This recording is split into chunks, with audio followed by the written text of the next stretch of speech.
उत्तर प्रदेश के हाथरस में एक और निर्भया सामने आई।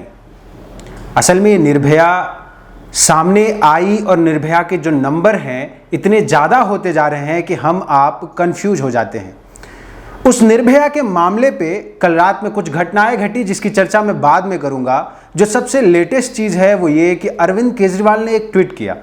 वो ट्वीट ये था कि उन अपराधियों ने, उन बलात्कारियों ने उस बच्ची का सिर्फ एक बार रेप किया, लेकिन पूरे उत्तर प्रदेश ने उसके बाद उस बच्ची का बार बार रेप किया।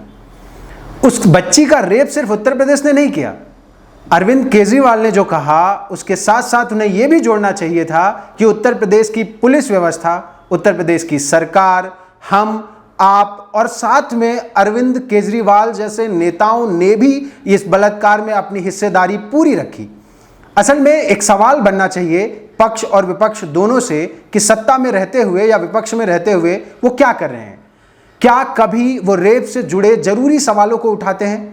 क्या इंतजार करते हैं सिर्फ कि कभी कोई प्रियंका रेड्डी सामने आए तो विपक्ष एक्टिव हो, या फिर कोई हाथरस में कांड हो, कोई निर्भया दिल्ली में मिले, तब जाके आपके अंदर का इंसान जागता है, आपके अंदर का एक नेता जागता है जिसको सिर्फ लोगों को अपनी तरफ खींचने के लिए कुछ बयान देने होते हैं। इस देश में हालात इतने खराब हो चुके हैं कि 15 दिन पहले उस बच्ची का जब रेप हुआ तो पुलिस ने एफआईआर तक दर्ज नहीं की।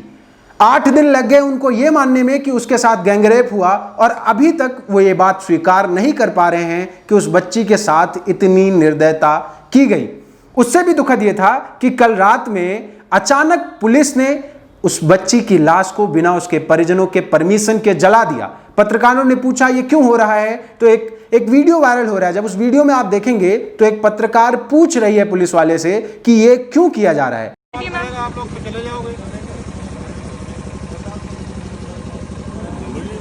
सर मुझको एक बार बस बता तो दीजिए कि बॉडी है कि क्या है। मुझे सर राइट नहीं है बोलने का। मैं थर्ड क्लास का एक पुलिस ऑफिसर हूँ। जल क्या रहा है आपके सामने? थर्ड स्केल का पुलिस ऑफिसर हूँ। मुझे बोलने का अधिकार नहीं हिंदुस्तान में। आप लोग खड़े, किसी को तो पता होगा मैं क्या है। कोतवाल हो सकता हूँ पर बोल नहीं सकता हूँ मैं। अच्छा कोई तो बता दे सर, हमको जरा बता दीजिए। जो बोल सकता है वो बोले। नहीं कौन, ये क्या चल रहा है इतना बस बता दीजिए सर, बस इतना सब मुझे बता दीजिए। मैं क्राइम ब्रांच में हूँ।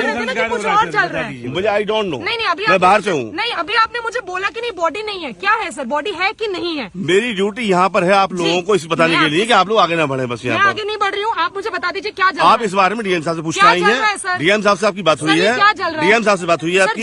डीएम साहब से बात हुई है आपकी? डीएम साहब से बात हुई है आपकी? डीएम साहब से बात हुई है आपकी? सर ये क्या चल रहा है? डीएम साहब से बात हुई है आपकी? कितनी डीएम साहब से बात हुई है आपकी? नहीं बात नहीं सही है। सब लोग जो ड्यूटी है मैडम वही बोलूंगा मैं। मेरी भी ड्यूटी है। क्या चल रहा है? ड्यूटी आपकी बात डीएम साहब से हो चुकी है। डीएम साहब से बात हो चुकी है आपकी। डीएम साहब से बात हो चुकी है। डीएम साहब नहीं है। नो बात आपकी हो चुकी है डीएम साहब से। मेरी नहीं। कौन सी बात हो गई डीएम साहब से? आपकी हुई है, आप वहीं जा रहे हैं। कौन सी बात हो गई? मुझे आप ही लोगों ने बताया अभी। ये क्या चल रहा है? आप लोग यहाँ खड़े हैं सर, ये क्या चल रहा है आप मुझे बताइए। मुझे पता नहीं क्या हो रहा है। संजीव कुमार, मुझे पता नहीं है।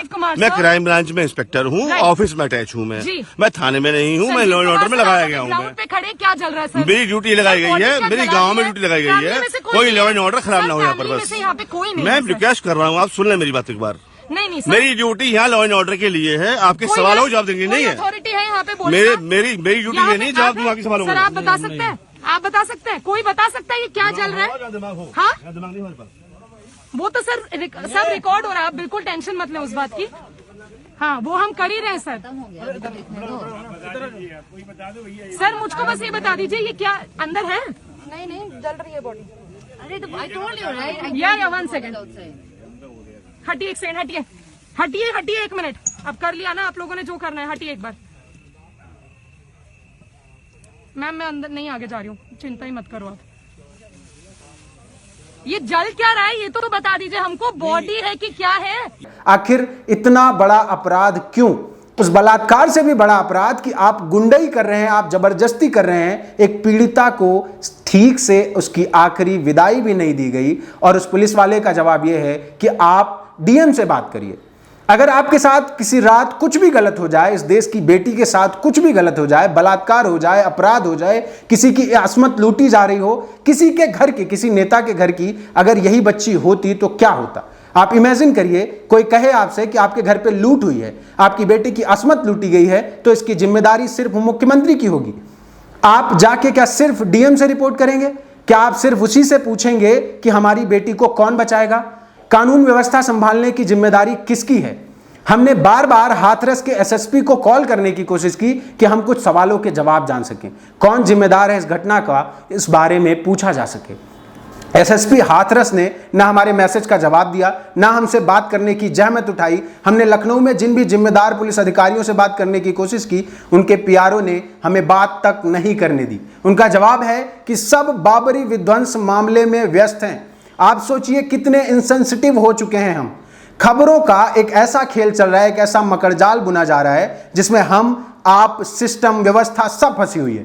अभी इस बच्चे की खबर शाम तक दब जाएगी। क्यों? क्योंकि बाबरी विध्वंस मामले में लालकृष्ण आडवाणी जैसा एक बुजुर्ग नेता बरी हो चुका है। यह ज्यादा महत्वपूर्ण है इस देश के लिए, ना कि एक और निर्भया की इस नृशंस हत्या की खबरें ज्यादा जरूरी हैं। एक पूरा तबका है, एक पूरा वर्ग है जो इस आवाज को उठा सकता था, वो तबका मूक बैठा है। एक और डायलॉग जो फेसबुक पे, जो ट्विटर पे हर जगह वायरल हो रहा है, वो ये कि जीभ उस बच्ची की काटी गई और मूक मीडिया हो गया है, गूंगा बहरा मीडिया हो गया है। और ये सच है।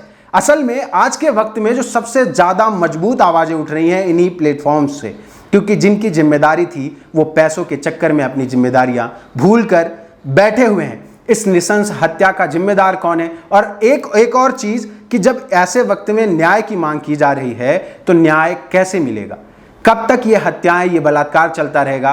कब तक लोग मांग करेंगे कि जिस तरीके से प्रियंका रेड्डी मामले में पुलिस ने एक्शन लिया था वैसा ही एक एक्शन लिया जाए? क्या इसका ये उपाय है, इलाज है कि किसी की हत्या कर दी जाए? और सबसे बड़ा जरूरी और महत्वपूर्ण सवाल कि कब तक?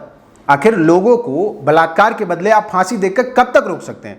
शायद उस डर ने इस मामले की जो कह सकते हैं इस मामले को और दर्दनाक बना दिया। उन अपराधियों ने उसी डर की वजह से बाकी की सारी हरकतें उस बच्ची के साथ की हैं। उससे अपराध नहीं रुकने वाला। एक और पॉइंट जो सबसे जरूरी, कि हर जगह, हर मीडिया प्लेटफॉर्म पे हर जगह एक दावा वायरल हो रहा है और उस दावे की सच्चाई से मुझे कोई परहेज नहीं। ये सच है कि वो एक दलित बच्ची थी, लेकिन क्या वर्ग विशेष की बच्ची होती है? जिस देश में हम रहते हैं वहां की बच्चियां वैसे भी दलित हैं। महिलाएं अपने आप में एक दलित, एक शोषित वर्ग से आती हैं। इस देश की 50% आबादी अपने आप में शोषित है। उसके लिए आपको दलित लगाने की जरूरत नहीं है। यह लड़ाई दलितों की जरूर हो सकती है, लेकिन सिर्फ उनकी नहीं है, ये सबकी है, बच्चियों की है, सिर्फ नेताओं की नहीं, हमारी और आपकी है। इस देश में न्याय खोखला होता जा रहा है। पुलिस प्रशासन के पास जवाब नहीं है। मुख्यमंत्री टीम 11 के साथ मीटिंग पे मीटिंग कर सकते हैं, पर व्यवस्था नहीं बदल सकते हैं। सब कुछ निराशाजनक है। पर देखने वाली बात यह होगी कि अब एसआईटी के गठन के बाद क्या कुछ बदलेगा। कितने सारे मामलों में एसआईटी गठित होती है, मुझे तो नजर नहीं आता कि कोई परिवर्तन धरातल पर दिखता हो, लेकिन अगर कुछ बदला तो वो हम सब देखेंगे। और हाँ, एक बदलाव हम सबको लाना होगा कि अगली बार किसी और लड़की को निर्भया नहीं बनाना होगा, क्योंकि निर्भया बनने के बाद न्याय जैसा कुछ बचता ही नहीं है।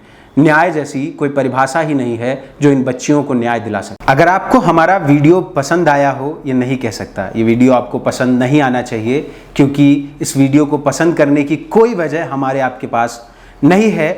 लेकिन इस वीडियो का जवाब जरूर दीजिएगा। अगर आपने ये वीडियो पूरा देखा है तो इस कमेंट में जरूर बताइएगा कि सच में बलात्कार जैसे अपराधों को कैसे रोका जा सकता है, क्योंकि सजा से कुछ नहीं होने वाला है। सजा से कुछ होता तो आज 70-80 सालों में सब कुछ रुक चुका होता। आप ये जवाब दीजिएगा कि बेटियां सुरक्षित क्यों नहीं। आप ये भी बताइए कि आपके, हमारे आसपास के लड़के बेटियों को सुरक्षित महसूस क्यों नहीं कराना चाहते। इस समाज की क्या गलती है इसमें? हम कहाँ जिम्मेदार हैं? हमारी कितनी कमियां हैं? और व्यवस्था ने हमें किस तरह से इन सब को देखते हुए चुप रहने के लिए मजबूर कर दिया है।